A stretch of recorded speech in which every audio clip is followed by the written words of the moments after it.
You would sometimes be like driving down the road and see the bomb making houses explode, just randomly blow up because with no one triggering it. It's just whatever the chemicals are in these, they're made to blow up. So you're busy. We were treating a lot of casualties. Yeah. She picked up the big giant bomb and I looked back and then everything went just black. Her life changed in an instant. I could see on the front window of our Humvee like hunks of human flesh. The smoke lifts and that's when I see Mary. She said if you were not the one, like the medic that was there, like if it was not you, she would have died. Maybe. I feel very honored. There's another miracle right there. I mean, it was you were there on that mission. I think it was meant to be that way. Mm-hmm. Hello and welcome to GSF Podcast, sponsored by the Gary Sinise Foundation's Education and Outreach Initiative, aiming to educate the public on the importance of serving America's veterans, first responders, and their families.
Welcome to the Gary Sinise Foundation podcast. I'm your host, Kristen Kampsnyder, and today I sit down with retired Army Staff Sergeant Nick Gaines. How's it going? Nick served as a Special Forces medic in Iraq and in one rather uniquely life-changing moment became the medic on scene when one of his teammates, Gary Sinise Foundation Rise Home recipient Mary Dague, was catastrophically injured by an improvised explosive device. That day, Nick's training, courage, and selfless commitment to his teammate helped save Mary's life. Today, we hear Nick's story, one of service, sacrifice, and the lasting impact of showing up for one another in life's most difficult moments. Welcome, Nick. Well, thank you. Give us a little backstory on what drew you to serve in the military.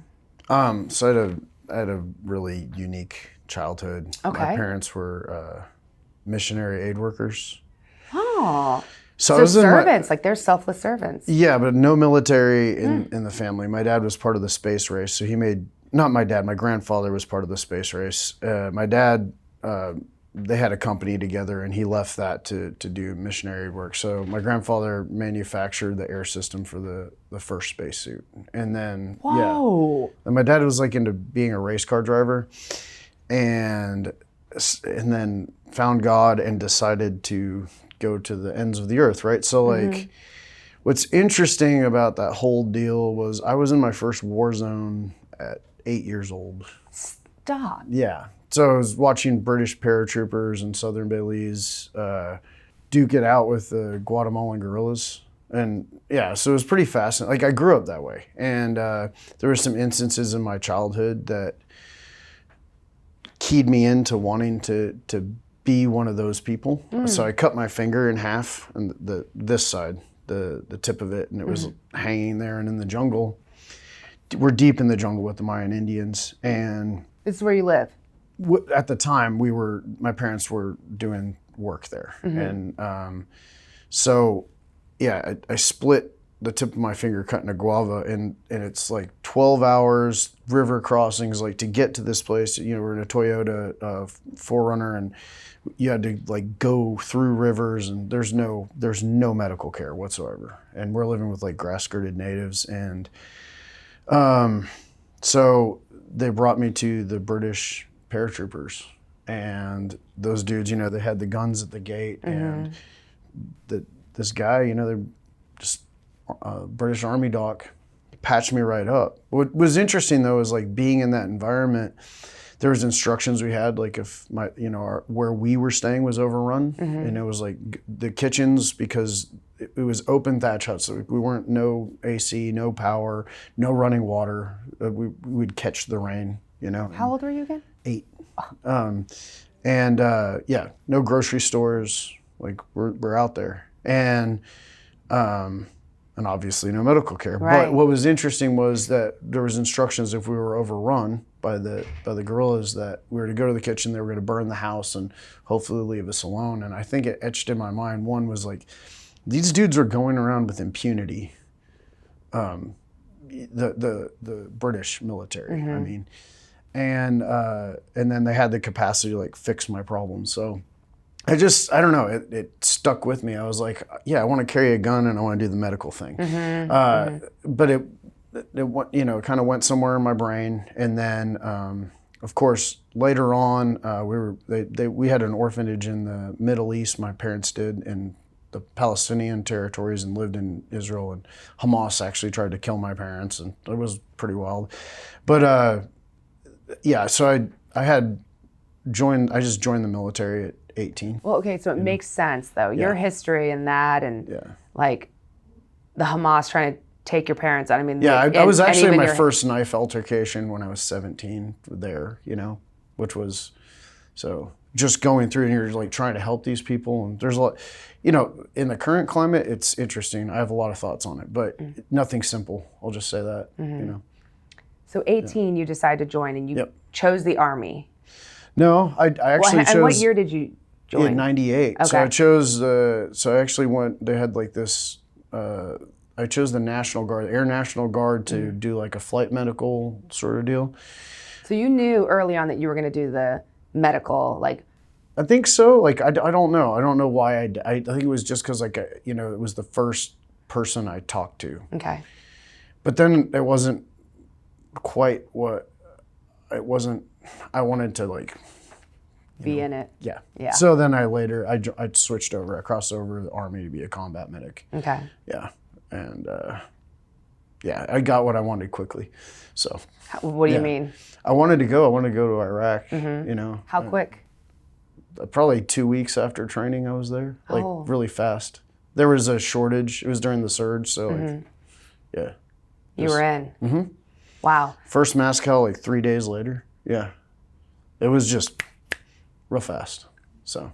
Did you choose to be attached to an EOD unit, or did the EOD unit like choose you? So what happened was, there was the sniper problem going on that year, and the guy was shooting. This gets a little confusing because of history. So the sniper, a group of snipers named Juba, but they say like this particular Marine sniper shot Juba in 2006. Regardless of what was going on, there was a Baghdad sniper problem at the time. So it's a little, there's some different thoughts on it, and I don't know what they are. This dude nearly killed me. Very good shot. And so he had shot a good number of the medics in my company. So when they I were got targeting to medics and yeah, I mean targeting whoever gunners, but yes, but specifically medics. You couldn't wear aid bags at the time. You had to shove the stuff in your pockets. Like my pockets were full of med gear. I had different pouches and butt packs, but wearing the aid bag was essentially a target. And so, so that's why I got pushed so quickly. I showed up to the unit, it was already deployed, and then I ended up in Baghdad, just assigned to a platoon, and we were in charge of doing the raids, which is essentially we're like out patrolling, and if there was intelligence on certain people that we need to go, you know, either take them out or go snatch them up or whatever, that we would do that. So, and then in the cycle, what you had was there was different companies within. So you had, battalions, you have the large organization, and then different companies and different platoons. It breaks down. And so each platoon would take a turn. EOD escort was one of the jobs. So like I can't remember, must have been once every month or something like that, you would spend a week of that. So you would cycle off the other, and then you would you were the EOD support, because at the time there was a tremendous number of really, really large IEDs, leading to some 27 killed out of my company. Like there was a lot of catastrophic kills. And you're the medic on site. Yeah, I mean, not every time, right, but yes. Sometimes it would kill up to like 8 people at a go. One. Yeah, they're huge, 500-pound IEDs. So there was that, and there was a lot of shooting. There's a lot of engagement in the area at the time. It was just it was the surge, 2007, and we were pushing through Anbar province, the Triangle of Death. So we were pushing basically west of Baghdad towards Fallujah, and just taking that swath. So it was a lot. I mean, you just have to compartmentalize and. Yeah. It was just every day we were doing stuff. So you and Mary Dague who I mentioned in the intro, who is one of our specially adapted home recipients, were deployed together. Yeah, at the same time. Yep. And her husband at the time actually was in my unit. Okay. But they're not. She's got a better one now, like James. Love me some James. Fantastic. The best. Also EOD, right? And And this was in 2007. Yeah. Okay. But at the time they were married, and he was in our supply, So after the Mary incident, it was kind of, I'm sure we'll get into it, but it was something in the back of my mind that worried me, because I had her blood all over me. So it was, and then going back, and then fortunately they had pulled him to go to her at the time. So yeah. What was your team tasked with then? Yeah, so at that time, basically we were, whenever there was an IED in the area, we would respond to it. So we were on the cycle of EOD escort, right? So when we weren't doing that, we were doing raids, and this week we're doing the EOD escort. And so we get and we called Mary Honey Bucket. Did she talk about that? She did. She said that you guys had gotten so familiar that everybody does at some point, that they have a lot of nicknames. Yeah, we were all super tight, like, because she would be out on patrol, like, you watch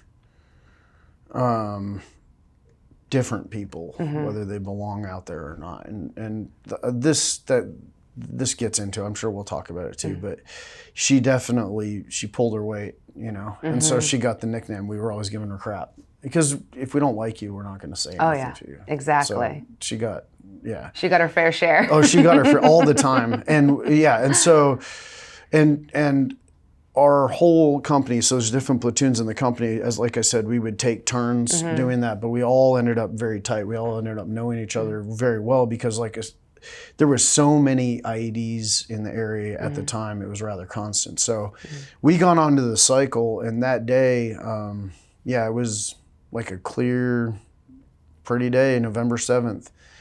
We got a call.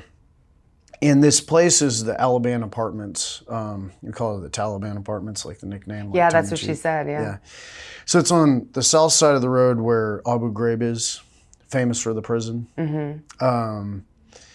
But this isn't, it's the town, not the prison. And there's this apartments, they're like 6-story structures. And so we had a thing going on called the Sons of Iraq program at the time, which was essentially AKs for everybody, which was, the whole concept was, you're dealing with an insurgency, right? So you want to create a counter-insurgency. And so a lot of these people, fundamentalism isn't too cool on people, right? And women, children were being harmed. And So I think that, the idea was to distribute these guns to the people so that they could start protecting themselves. Right? Yeah. And Hoping they would. yeah. And to some success, I think, especially like this would delve off into another thing, but ISAF, the Iraqi Special Operations Forces, was like a super successful off branch of that. So it stands to this day, and they were very effective against ISIS later. So the birth of these programs and enabling the people there to protect themselves, right, was the concept. So because of that, you can see that now the insurgency began to target the children and the women in that area, which was essentially this bomb. It was in a playground, and the school's right there. So this playground has Iraqi kids. The bomb's there. When we go down into there, the other thing is this is an area. So just the drive there is pretty hairy, like as far as getting into like what you call a tick, like troops in contact. Okay. Whether from sniper fire, RPGs, IEDs were enormous problem, which is what we're dealing with there. So you mentioned the Triangle of Death. Is that near there? Yeah, this is in it. This is in it. You're in it. And can you just for a second explain what that means? Yeah, so the Sunni Triangle is what they called it. And it was so as Iraq was pushed through early, there were certain large cities hit, like Baghdad, Fallujah, Ramadi, larger populaces. Well, what that did was we pushed through very fast that left certain members of groups that were left there, also pushed the insurgents out of the cities into the more rural areas. Right. And so taking the Sunni Triangle was us pushing through those areas where the insurgents had been pushed into. And so it gave them a lot of opportunity to build massive bombs, hide them under the road, ambushes, different things like that. So you're busy. Yes. And your job, it's gruesome. We were treating a lot of casualties. Yeah. So. Just consistently. It was real consistent. The shooting, the bombs, and then just, it was pretty consistent. And it's something different every single time. Yeah, you go out on patrol, it's going to be a different deal, but it was just, it was more common than not that we would be engaged. I was just thinking, like, is there a level where every time you go out, you're like, I'm more prepared that it's going to happen versus we get mortared at night. So we were getting mortared all the time when we go back. So it was pretty constant. It was just all the time. So it was never actually a downtime. Not really. You just kind of like numbed out, like you're just in work mode the entire time. Yeah, it felt like that. Like it never really, it just was kind of go. And especially because we were really short on the medics, I would go out on all the patrols. So like I was going out on 3 6-hour patrols a day. I would sleep in the truck, like in between when we go do our little raids or whatever, if I had to sleep, just because it was 7 days a week and being out there 18 hours a day every day, sometimes, you had to just kind of nap out there. Yeah. You'd have to sleep at some point. Yeah. So just to conked function. out like this. Yeah. Yeah. So, but it was real constant. And so we were just expecting that day to go in there, get into contact. Yeah. Right. And then pull this bomb essentially. So like, it wasn't a surprise that something happened. Okay. What happened was a little bit different. Yeah. Not what we expected. Yeah. So you go in and there was, so the Iraqi army was already in there. We had formed an outer cordon and then we were the inner cordon. And now typically when you're getting a cordon for EOD, you would want something like at least 300 feet of standoff, like a football field. But there was no capacity or capability to do this. Because the walls and the buildings, like 6, which is also why we thought that like we were going to get engaged. Right. So when that explosion actually happens in a minute, we actually thought it was from like an RPG, or right. the fact that the bomb, which I'll kind of get into, but the blasting caps are removed. So there's this playground, there's the school, right? So we're trying to, and we're cordoned real tight, like within 12 feet. Were you worried? I was worried about what was going on out. You know, I don't think I reflected, other than we were talking crap. We teased Mary and we were calling her Honey Bucket, and then she picked up the big giant bomb. And we're like, oh, you're gonna let the girl pick up, you know. We're just like, just constant, you know. It's just like constant, you know. Yeah, like you got it. And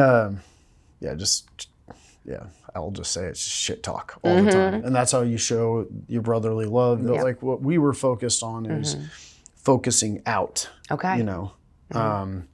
So it wasn't, you know, their job was in, our job was out. So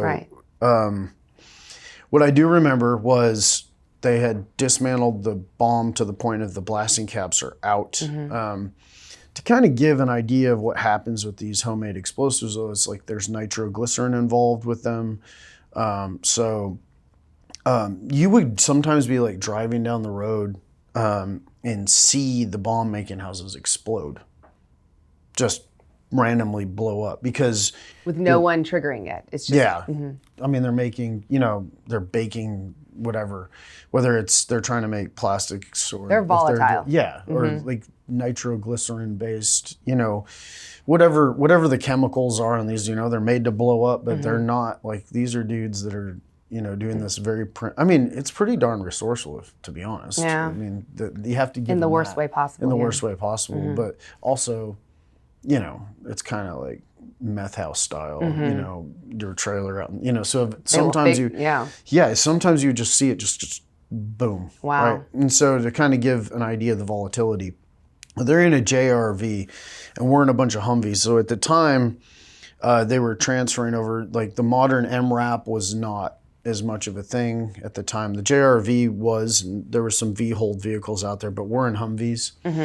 And the Humvees were up armored, and but for better or for worse, if you took an IED to the bottom of the Humvee, it kind of trapped the blast inside.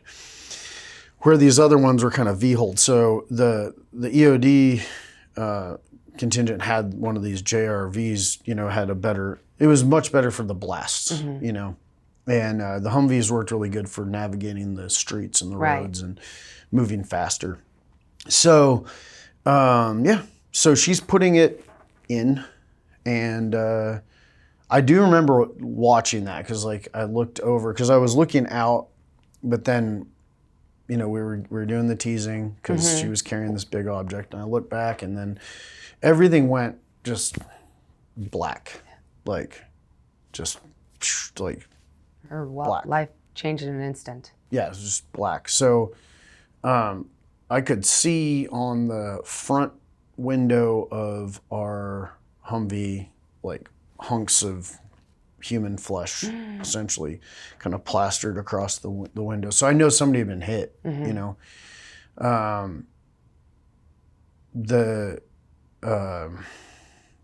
So at that point in time, you know, what's going through my head was, you know, I thought probably like an RPG. I didn't think that the bomb that she was handling was... No, that was not what was going through my brain at all. I thought something had probably hit, you know, there. And so, of course, you know, you hear the scream, and then medic, you know, and Olivera, I believe it was, comes running through. Moan was there. And I kind of meet them at the door, because I can't see anything. So, like, I come out of the Humvee door, and I'm like, where? And they point to the front of the Humvee, like, and so I'm like moving that way. And about that time, the smoke lifts, and that's when I see Mary, right? You, like, hear the screaming. And this is off here. There's a point, like a bone point. But so her right arm above her elbow is off. Like a sharp point. On the left side, the humerus, the head of the humerus was intact, but the muscle was all folded up, and just a lot of blood coming out, spraying blood. Because I mean, the heart's right here. So these arteries are vertically severed. So every heartbeat, the blood is shooting out. And so, bit graphic, but I had to first, and I believe it was Mick, but I threw a tourniquet into somebody about from me to you. They were there. And so I just looked dead center of that person's chest and threw the tourniquet into their chest. I was like, all right, put it on. And they started to work on that side. And then on this side, her arm's like flailing wildly. Cause once the nerve ends are severed, the limb is it's really weird looking, but it's it's trying to find its, the severed arm is just moving on its own. Yeah, it's trying to find the rest of itself, maybe. So it's kind of flailing. So I had to pin her from the shoulder over, and I got the tourniquet on that side, but the blood came down my face, down my eye pro, and that's when the weird thought for me happened. I was like, this is my cognizant thought, was this looks like Saving Private Ryan. That's what went through my brain, like a little pop culture phrase, I was like, why am I thinking that? I don't know. But we got that on. It just triggered a memory in the middle of it all. Yeah, we got it on both sides.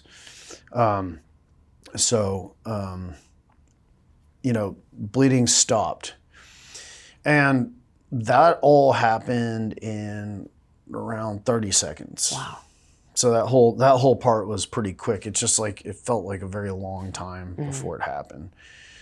So then the next thing was the face. And so I think Mary was in here, and we've seen the videos, she has a well-constructed face, still very beautiful lady. Those surgeons did a really good job. It was something that scared me for her for during it, because her nose was over here, and the eye pro was completely embedded into her eye sockets. Her helmet had gone over our Humvee, 30 feet past it. And her Oakley eye pro was embedded into her eye sockets. And I believe one of the orbits was broken as well. So, the big thing you're worried about there from the medical standpoint is inhalation injury. And so if that happens and there's burns in the airway, you have to do a crike, which fortunately she did not have. So she was screaming at that time. And I think she talks about it, about how she feels like she's hearing this other person scream. Yeah, she did. She's she was almost to the point where she was going to want to yell, can you shut that woman up? Yeah. And realize it's her. Yeah, and she had hit the front of her Humvee. This is the really fortunate part, because if not, every beat of the heart, so that you can only lose so much blood before, that's what carries the oxygen in the body, and there's not a lot of it, in a female her size, probably 5 liters. And by this time, she had lost a good liter, I would say. And it was fortunate that she had actually hit the front of our truck. We were able to get that bleeding stopped. So, anyway, she actually stopped screaming after we told her, we gave her morphine. She was just oh, okay. And then she went into a different mode of, and I'll get into this a little more, but she went into a different mode about being concerned about other people. Yeah. And she was asking about Bruce. She never asked about herself either. No. So she kind of stopped on her own, because it takes a little while for these I had the morphine up in my pocket right here, and at the time it had auto injectors, and so I don't think it was working yet. It was all in her, she just kind of zoned in, which I thought was pretty impressive. But about that time, I popped the eye pro out, and a lot of times in a blast it'll gelatinize any soft tissue, so I was worried that there wouldn't be any eyes behind the eye pro, and her eyes were there, and I was like, oh man, thank God, right? So she's talking to me, her eye pro is intact, and so I was like, okay, cool, she's talking, airway, we got the bleeding stopped. And so I go checklisting. Yeah, because you do the March algorithm. So security's out, massive hemorrhage, get that taken care of, move to that airway, right? The next is respirations. So moving down to her chest, and the her individual body armor, it was ceramic at the time. It was just like powder, just powder. And so I How did she live? I don't, it wasn't her day. Like if you're a It's person miraculous. if you're a person of faith, this is a straight up miracle from God. I personally think that our days are written, and so it has to be, because the blast went straight up, like in between her and the Yeah. Now the door is open, so I think Mick actually got some of Mary's bones in him. Oh. But like it went up this way. It did give our gunner a concussion. Or they like to say TBI. But yeah, I don't know. Because the thing is like, I don't know. I don't know how So this is just gone. It's just dust. It's dust. It's like paper. And it directed, however it worked, it directed it up. And it took the arms because they were wrapped around it. But I don't know. It does not. Normally, I don't think that would. And the fact that she was so close to, like, she would have bled out if she didn't hit the front of the Humvee there. Because I wouldn't. There's divine intervention. There's something. Yeah, there's no doubt. I wouldn't have been able to get to her in time. Wow. Wouldn't have been possible. Because every heartbeat, there was a lot of blood coming out, So, so moving down, so another funny part about the whole incident was I throw these shears to this other guy. And you have to forgive me, like, from my standpoint, I wasn't, like, looking at those people, like, looking at the name tapes and other stuff there. I was just like seeing human bodies and being like doing the doc thing. Cause like I'm worried about certain things. Your focus things. is her life. Like she's going to live through this. So I'm just kind of like seeing the center chest of people and I'm just kind of doing my thing. And so anyway, I hand the scissors to this individual and this is the gift I gave her. And it's like this, it's a plant with a,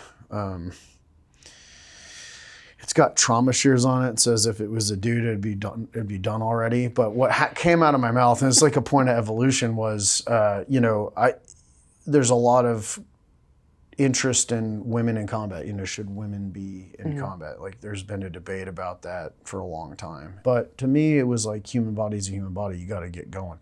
So the guy starts cutting and he comes up to like the panty line.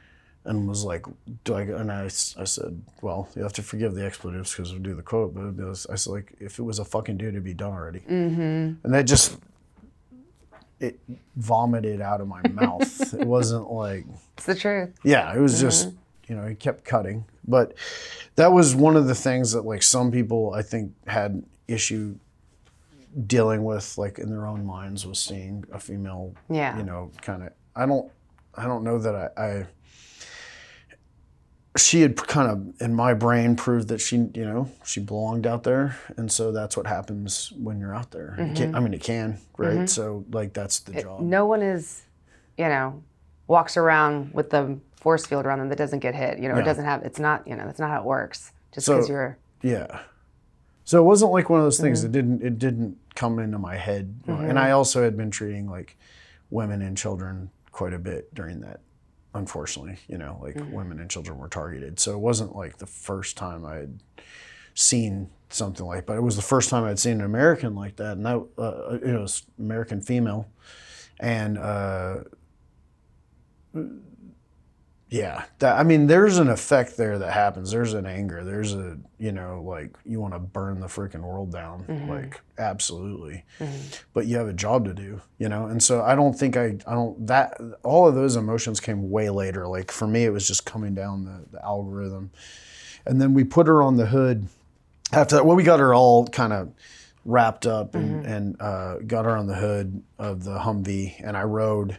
And I'm kind of skipping some details just because this story could go on for a very long time about the medical details of it, which I'm generalizing a little bit. There was a lot of little things that happened. A lot of people involved and getting stretchers out and helping with bandaging and, guys pulling security. And so, we're on the hood and we're going to the LZ, and Mary is just asking about, Bruce and Mick, and like, she had no concern for herself, like, Did the experience with her change you?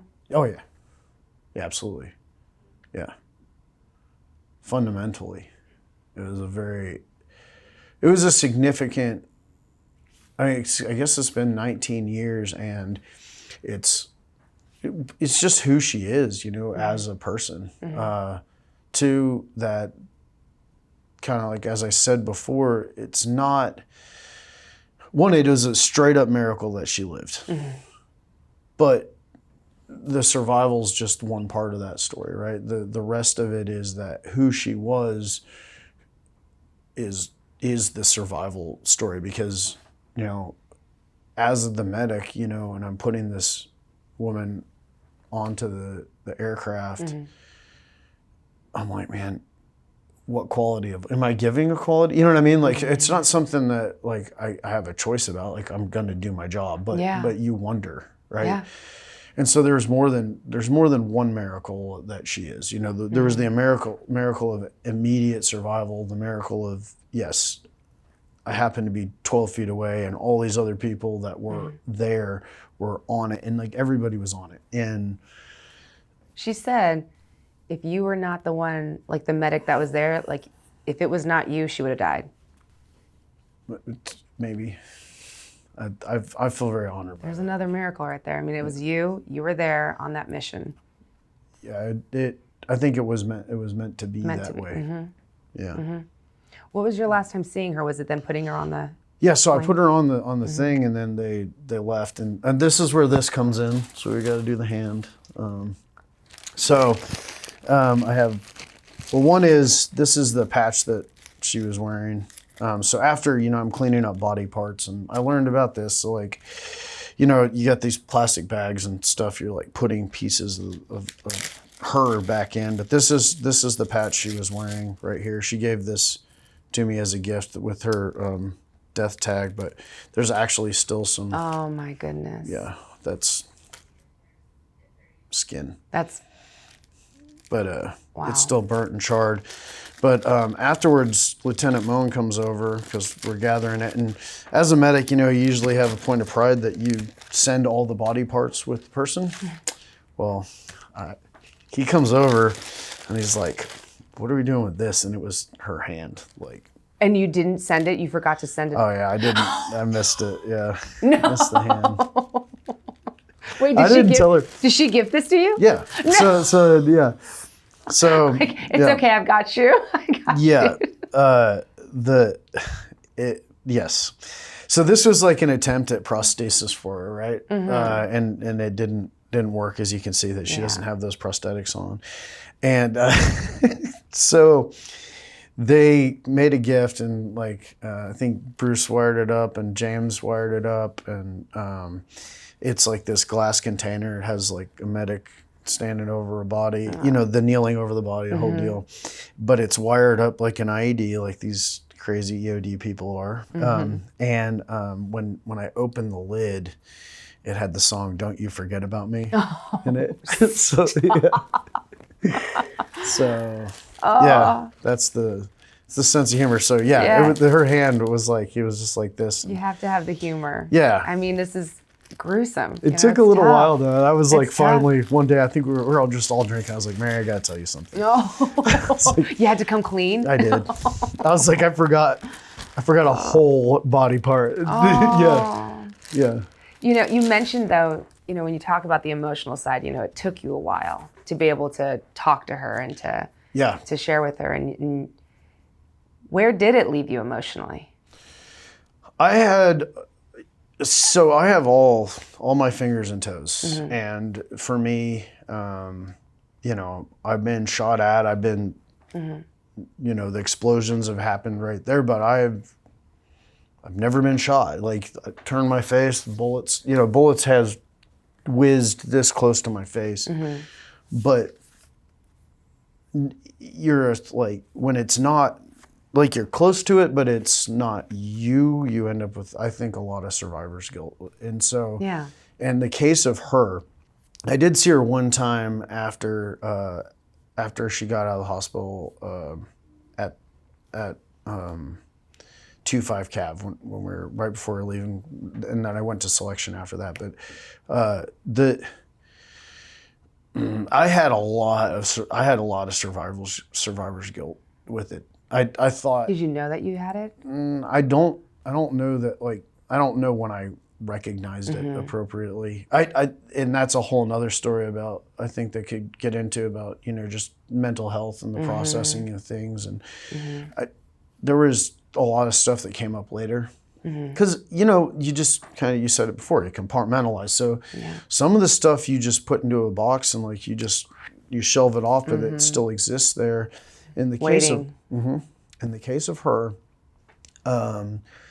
I was afraid that I had cursed a beautiful woman to a very hard existence, right? Something where, now warranted. Her face was kind of like off at the time, and you saw arms her were at the worst, like at her worst. Yeah, but at her best. I mean, the human that was there, the human that was there was.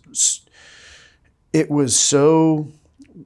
I've seen people I've treated a lot of casualties in my time, and I'm still a flight paramedic, so I see people still to this day in severe hemorrhagic shock, severe injuries.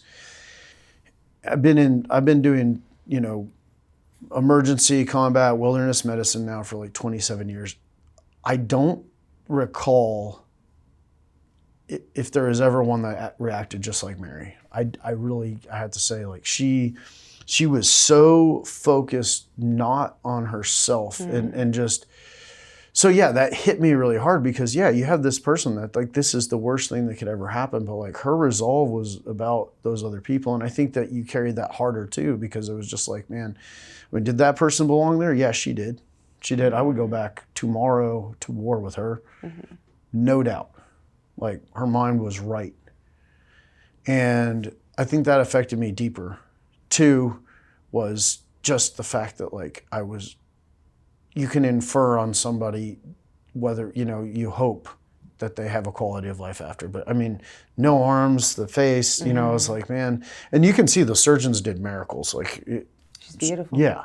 Yeah. So thank God that they were really good. Like, and the medevac team and everybody involved. It was obviously a big group effort. But I wondered how that would be. And so then it was a long time after that, almost 8 years, and I reached out to her because I was like, man, she's like living life, like kicking ass, like like playing volleyball with her feet and video games and movies and writing and helping other veterans through suicide, right? She's Did not it help just you though. Seeing her really live life challenged me to, because I mean, it was like that was a real kick, Oh yeah, it was a real kick. So. Made you reflect back inside. Yeah. That's difficult. That's that's one of the hardest journeys. Yeah. I think it is the hard. It is the hard. And I think that's why we, with veteran suicide, you think about it. You do this unfathomable deployments, okay? Yeah. And these are challenges like no other. And then you come back and it's like this, and the inner work and this. It's like a kick in the teeth. My best friend from 7th group. So I went right after that deployment. I went to selection. Went to 7th group, 7th Special Forces group, and it was kind of like. That whole, I'm gonna just say that it was almost like therapy after that to like go and be able to be that focused on. Yeah. You know what I mean? Like we're really like always focus on something, instead of everything else. Like it was hard, but it was. I didn't want to be at home dealing with my my own brain, like you're talking about. And he killed. He last summer. Oh. His name was Logan Weedy. He was an 18 Charlie. Oh, I'm sorry. And there have been guys, some months, it was like, a person, like one time there was like 6 months, it was like in a row of that coming up, you know, where I think you deal with the moral injuries. I think you deal with, you know, family stuff when you come home and It changes. yeah, but your family is a reflection. Like, you can walk out a door and be a thing.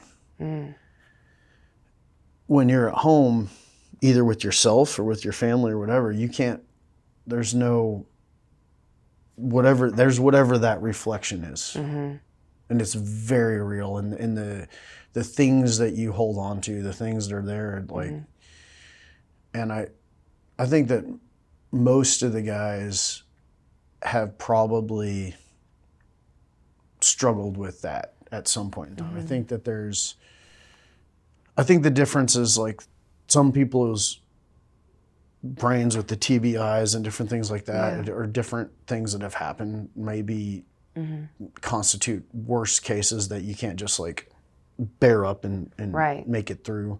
But I think some of the hopelessness really does come back from that hard work of, now you're looking at yourself in the mirror, you're looking in that reflection, you're, you know, maybe you're even in these situations, you're performing awesome, but only you know what's in your heart of the things you had to overcome and the thoughts you had to overcome. And the What's your advice to people then who are feeling that? My advice is this: even though you feel isolated and alone, you have to have a community of people that you wake up to, that you have, you know, let's, like, find it, because we're not enough by ourselves. And that's the story with Mary, right? Me and Mary that was a driver for me. At times, those dark times, I'm like, no, she's not quitting. She hasn't got her arms. She's, like, doing this stuff with her feet. You can't freaking quit. Like, hell no, right? And that was, you know, there's a couple people in my life that are that way, but, like, we're not made for isolation. We are made to be there for each other. And I don't even think it's all about, like, therapy. It could just be, like, sitting there and, like, there's just another person that Camaraderie. knows. Yes. And then that's so there's your why, right? And you wake up and, like, they won't quit, so I won't quit, right? And that's been Mary for you. oh yeah. Yeah. 100%. When you saw their house, so you were there for her specially adapted smart home dedication. Yeah. What was that like for you then? To me, it was like a sort of like a completion of a part of a journey, like to know that she, like, the counters being the right height, you know, like it was the hooks, you know. Specially adapted to the micro detail. She's home now. Mary's She's home now. You also read a beautiful quote that I like to share now. And it's the words of Reverend Philip Brooks and a favorite of John F. Kennedy. It says, "Do not pray for easy lives, pray to be stronger men," or in this case, women. "Do not pray for tasks equal to your powers, but pray for powers equal to your tasks. The doing of your work shall be no miracle, but you should be the miracle." What advice would you give to someone who's struggling to find their powers to meet the task? Viktor Frankl, are you familiar with Viktor Frankl? Sounds very familiar. So he's a psychologist. He was in the concentration camps in Nazi Germany, and his entire family was killed. And there's a book called Man's Search for Meaning, which, to anyone who's struggling, I will say this: there's books that will make you feel good, and there's books that will put the responsibility on you. So beware if you ever decide to pick this book up, because this is what he says.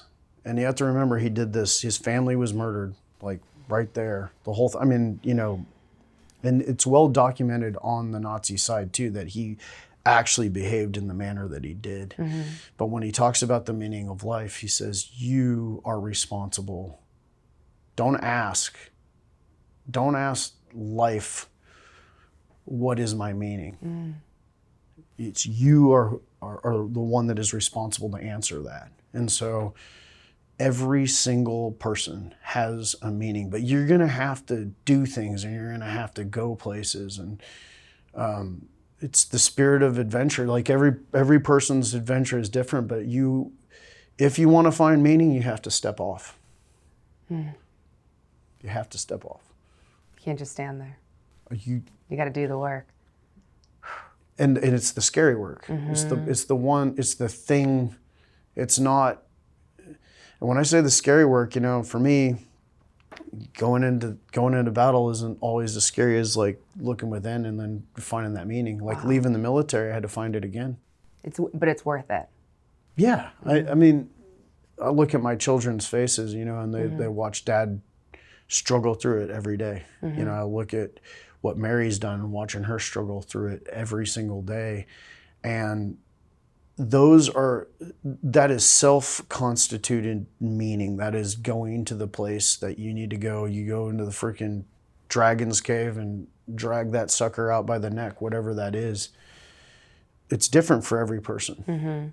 But people do need to stop asking, and they need to start executing their own meaning.